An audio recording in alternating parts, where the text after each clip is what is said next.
Jack turned his hand to hold on to Veruca's and pulled it down into his lap.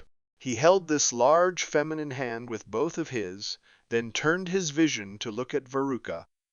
Unknown to either Jack or Veruca, Leslie walked into the room. She was only wearing her white bath towel.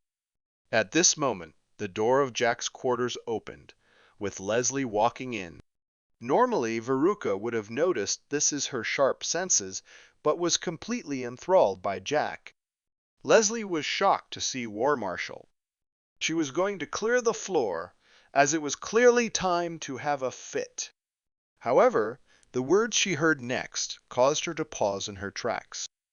I am sure I said a lot of things in the past, and now I can't remember them. Jack said dully. But what I do remember, most of all, is that I died. Jack nonchalantly just told of his mortality like it happened to someone else. A long pause came, with Veruca's gold tears still at the corner of her face, but now no longer spilling. Leslie squatted down and began to silently cry while listening to her love. This was what Leslie feared the most that day. They would exhume the Holy Witch King to find he died in his entombment. You died a true death? Veruca's sing-song voice was laced with traces of fear and shock. Yes, I died. I can't be sure if it was a true death, but it was death nonetheless. You would think that, as we are death, it would be a revolving door. Veruca's hand turned over and held both of Jack's, where she brought over her second hand to cover them both. As I died, it made me realize a lot of things. While I was no longer stressed from my work, and I no longer cared for the world, I was laced with regret. Veruca's tears started to stream again. What regrets? Veruca asked a bit higher-pitched than her usual voice. I had no women. I had never felt the love of a woman. Jack calmly spoke but stopped before finishing his sentence. At this moment, both Jack and Veruca noticed they were not alone. They both, at the same, looked over to Leslie, who was squatted down sobbing. Jack and Veruca gently let go of each other's hand. Leslie. Jack, with an even tone, called to his consort. Leslie, still sobbing, shuddered. She stood and walked over, with her head hung low. Her jet-black hair covered her face, making it so he was unable to see her expression. Jack scooched over on his evening tomb, making room for Leslie to sit. He patted his padded stone bed, conveying his intent for her to sit down. Leslie followed and sat down. Jack was now sitting cross-legged with Leslie. To his left and lower on the evening tomb was Veruca. Leslie, I'm not sure how much you heard, but I'll say it again. No, I heard. I heard you died like died. Did you truly die? Leslie asked, in a low voice. Again the same question asked by Veruca. Yes, I was truly gone. I am sure this is why a great deal of things have been forgotten, but what I remember is being alone. Truly alone. Jack said sadly. He reached out to both Leslie's and Veruca's hands. Neither Leslie or Veruca resisted him from holding their hands. I made Leslie my consort because I no longer want to be alone. I am very selfish. I don't know a lot of things, and even my cultivation is gone, so I no longer have strength. I still wish to make you both happy, and in turn to make me happy. Jack squeezed Leslie's hand. Yeah, Mom. Leslie made a confirming sound. Veruca? Jack spoke. Veruca's tears had long dried when she noticed Leslie. She would only allow herself to show her emotions in front of Jack, no one else. She looked back to Jack from Leslie. I didn't know, but I know now. I'm not going to cast you aside. I am very selfish. I wish to make you my consort as well. Jack wasn't into muscle chicks, but he really liked Veruca's upstanding personality. He even felt unnaturally close to her as well. In Jack's opinion, it wasn't like he could do anything with her. He just wanted some companionship, and now he had to try and salvage this situation. There was no world in which a woman wasn't going to be jealous, so he was trying his very best to have his cake and eat it too. Veruca wiped her eyes and stood up, leaving behind the hand of Jack. She walked to the door and didn't turn back as she spoke. This is a lot to take in for me. I feel that you, wanting to take me as your consort, is just out of pity. If you want me to be your consort, or even concubine, you're going to have to work for it. She opened the door and walked out, leaving Jack shocked and Leslie contemplating Veruca's words. For a while, neither Leslie or Jack said anything. Finally, Jack broke the silence. Leslie, Jack called. Leslie looked over to Jack, taking in those golden wisp eyes. I want to tell you something I don't think anyone knows about. Jack said softly. What is it? Leslie wondered what she was about to be told. Many things came to mind. I want to tell you my name. My name is Jack. Leslie's mouth actually hung open, looking at Jack. She knew that the Holy Witch King had to have had a name, but she never thought she would find out. It never even occurred to her when she accepted becoming his consort. She wasn't sure what to think. She was happy and a little confused. Why tell me this? She asked with a gentle tone. 'Tis you're my consort. How could you not know your dead man's name? Jack was quickly picking up the undead jargon they used. Leslie reached out and pulled Jack to her, pressing her head to his. They looked into each other's eyes. Jack took in the amazing eyes of Leslie. He was amazed that while she was undead, her eyes looked so lively. How ironic! The eyes are said to be windows to the soul. Maybe this is what the saying means. Leslie was similarly lost in the gold wisps Jack had for eyes. It was like staring into a warm fireplace, an illusionary feeling for an undead. The wisps were flaming and crackling, showing how much spirit they possessed. Are you mad at me? Jack tentatively asked Leslie again. Jack didn't have the best timing. Yes, no. Leslie responded while still starting at Jack's gold wisps. After a short pause, I want to be your consort. Your only consort.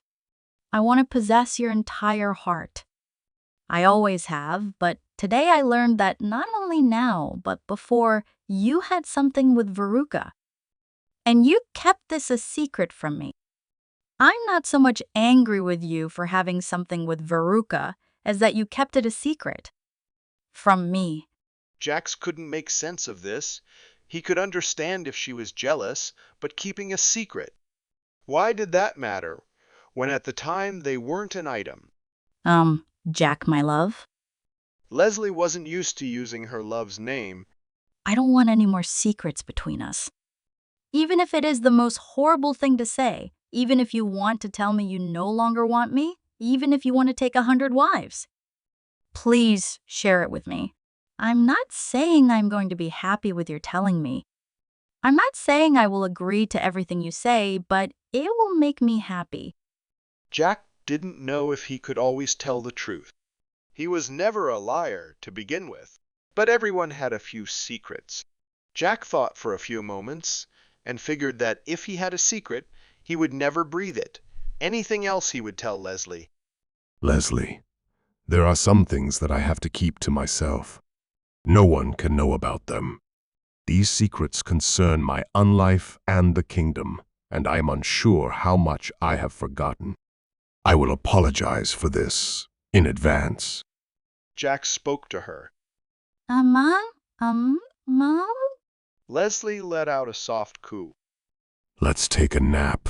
I am so very tired. Jack said wearily. Leslie wasn't sure she was still in the mood for that, but she noticed that Jack laid down in his evening tomb. he extending his right arm. It was very bony to prop one's head upon. Lost for a moment, Leslie laid down beside Jack and took one of his many pillows. She laid it over his arm and rested her head looking to Jack. Today has been very hard, but I'm glad you're here with me. Jack spoke to Leslie as his vision went dark again. Undead had a difficult time feeling temperature. Unless it was part of the two extremes, blazing heat or frigid cold, they didn't really feel it. However, undead were giving some solace, as emotions influence the feelings of the soul, and it was this feeling that brought warmth to Leslie.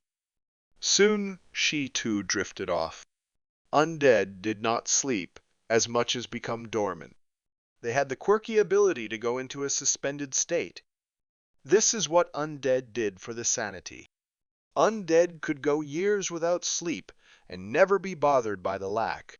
It depended mostly on the undead in question.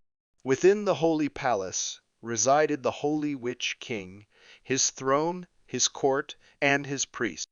It now too contained his consort. Deep within the faithful sanctum, the private meeting chamber for the Holy Witch King and his priests. While this chamber was named for and after the Holy Witch King, it was used mostly by the Grand Minister. Do we have any more information on the merge for the Southeastern Undead Trading Company? Grand Minister Lucius asked his council. In this lightly lit domed room, this room contained a modest throne at the head of the room, and below, with plenty of room, contained a long table. This long table had 8 seats facing the throne, while the exit of the room was to the chair's back. Yes. We all strongly agree that this was orchestrated by Marquis Mark. Archbishop Edward replied. Everyone in attendance to this meeting, besides Grand Minister Lucius, were archbishops, but also officials of unlife. If officials had multiple titles, they would take the title with the highest honor as their name. Archbishop Edward was a short and rotund zombie, however. Like many of the archbishops, his skull and bony hands were stripped of any flesh and were pure ivory. The archbishops during their services used holy water, and so their hands became skeletal. This was exactly like Leslie's hand. Interestingly, the archbishops also formed a habit of washing their faces with the holy water, which also caused them to become skulls. Marquis Mark, again. Archbishop Ava spoke through gritted teeth. Archbishop Ava was one of 2 female archbishops. While many of the living loathed the thought of female priests, the undead wouldn't discriminate. The first Holy Witch King appointed the first female priest, and later the first female archbishop. At that time, the saying "we are all made of bone" became popular in the faith. Archbishop Ava was a tall and slim skeleton. She wore a gold crest of Diogoth around her neck. Don't we have enough information to throw that silly sack of bones in the abyss? Archbishop Ava was one of the more aggressive members of the council. We have to have hard evidence if we wish to deal with Marquis Mark, and that he then knows it. Archbishop Lucas lazily said. Archbishop Lucas was a normal skeleton with a normal hue of bone white. Archbishop Lucas was odd for an archbishop. He had strong faith, but was known to be one of the more laid-back clergymen. We all know Marquis Mark is the mastermind, but getting anything hard on him is a problem. Archbishop Edward explained the obvious. The remaining archbishops inwardly groaned. This had to be the 200th time this discussion came up. This time is different. We don't need hard evidence with His Grace's return. Grand Minister Lucius said piously. Everyone knows how His Grace addressed Marquis Mark, previously in court. A rattling of noggins resounded from the archbishops. They all seen clearly that the Holy Witch King was not in a good mood. Even when he announced his consort, he was not happy. This could only mean he knew. While Marquis Mark is the mastermind, what are we to do with the rest of the House of Undead? It's not like we can just get rid of all those corrupt clansmen.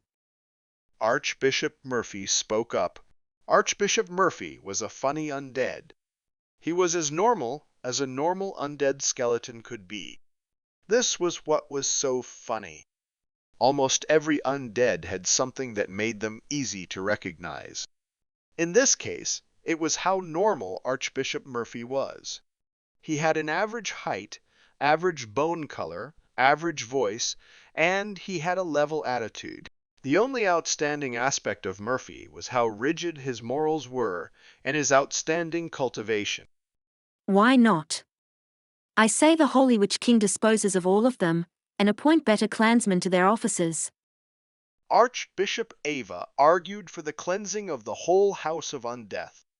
I am sure with his grace's foul disposition since his reawakening, he already has a plan. We must wait for it to fall into place. He will let us know what he needs when the time comes. Have faith. Grand Minister Lucius calmly said and quailed the remaining members before they railed into righteous anger.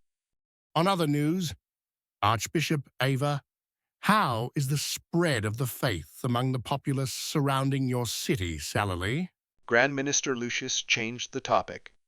While changed, this was their biggest priority.